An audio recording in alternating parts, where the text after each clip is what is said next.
thiên lái lộ tu lên môi tiếng em lung đung tu trong lệ hà cầm môi xì lâu ngày lung rung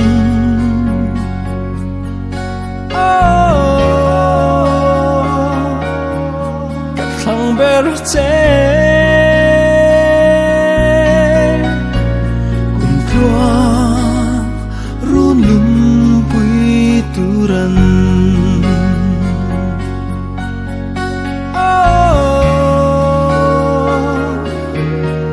thằng bé trẻ cùng tua run lung bui turan in ton chung rei lo te boy ka ta na thu chuang e tu dang re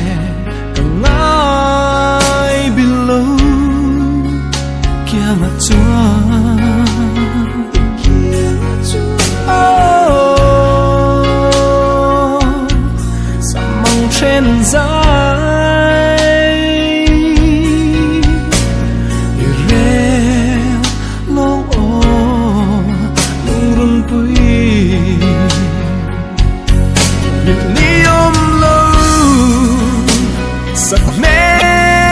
môi tê lên na vàng khoan mình hắn đón về trên môi la di en chim lo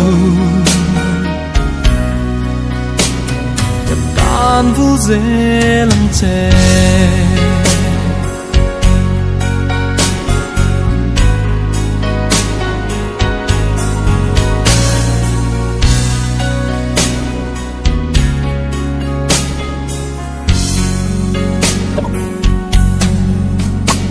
thiên lai lúc tu đủ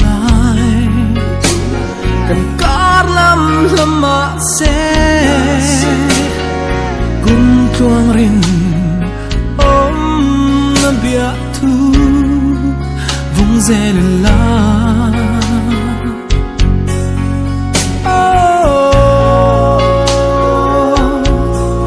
tình lim tên lên du nắng